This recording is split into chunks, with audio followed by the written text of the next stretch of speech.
IFM News. IFM News. IFM News. Lokal. Balaygi ang Naisayangkat International AIDS Candlelight Memorial iti Northwestern University iti siyudad Tilawag nga adaan tema Zero Stigma, the fight continues. Second ni Governor Cecilia Araneta Marcos ngayon bagyan ni Miss Maria Katrina G. Sagigit Fulgar, Sangguniang Bayan member ti LGU Burgos, kan President ti Lady Local Legislators League of the Philippines, Region 1 and Ilocos Norte Chapter, adakkel iti responsibilidad iti tunggal maysa. Tasaan dalaeng ang istorya ti parte ti panagbiagda, no diket enbing layda digiti pigsa, ken nagbalinda nga inspirasyon para iti amin kastamet iti komunidad. Inayon na at the provincial government of Ilocos Norte ken iti amin a sektor ti gobyerno probinsya ket makimay-maysa amang suporta amang i-promote iti compassion, awareness, collective action kontra HIV and AIDS. Hindi ko na alam ang sasabihin ko looking at you all. Ang alam ko lang kanina po ang assignment ko dumating o attend in behalf of our very good Governor, Honorable Cecilia Araneta Marcos. Pero hearing everything from the speaker to you, ang laki po pala ng responsibilidad nating lahat.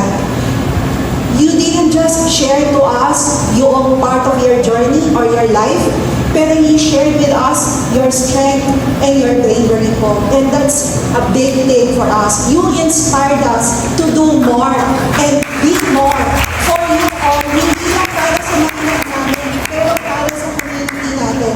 Tama kayo, we have to make a safe space and we have to make Ilocos Norte, we have to make Region 1 a safe space for you and for everybody else po.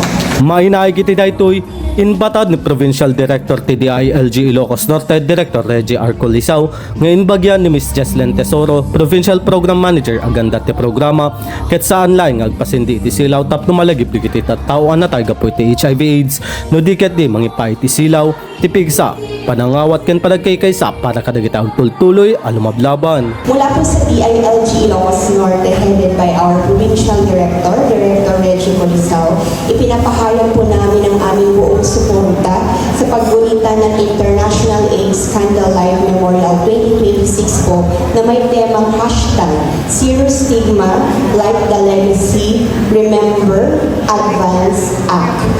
Ngayong gabi sa ating makabuluhang candlelighting ceremony, hindi lamang po tayo magsisinting ng ilaw upang alalahanin ang mga buhay na nawala dahil sa HIV/AIDS, kundi magbibigay po tayo ng liwanag ng pag-asa, pagtanggap at pagkakaisa para sa mga patuloy na lumalaban. Kabayatan na inbatad ni Dr. Jose B. Orosa III, Chief Medical Professional Staff ti Mariano Marcos Memorial Hospital and Medical Center at ti umuna nga HIV advocacy ket inorganisar ni nasa o doktor ket kunana nga awan pa iti adu nga advocacy iti HIV idi ti inorganisar na daytoy nga umuna nga advokasya.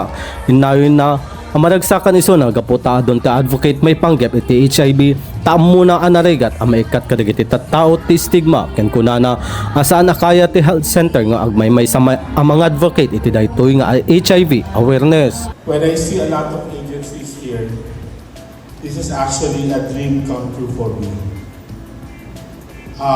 This is just a trivia. When I came to Ilocos Norte in 2000, in the year 2001, as a consultant, actually I'm an ENT head the next surgeon. But in 2005, sinabi ko ito kay Lauti, hindi niya alam to, that the first HIV advocacy was organized by me.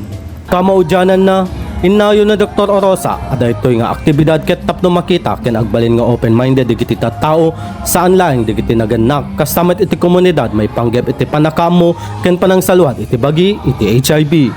Para iti IFM News, Idol Rain Santos, Tatak, IFM. IFM News. IFM News. IFM News. Lokal.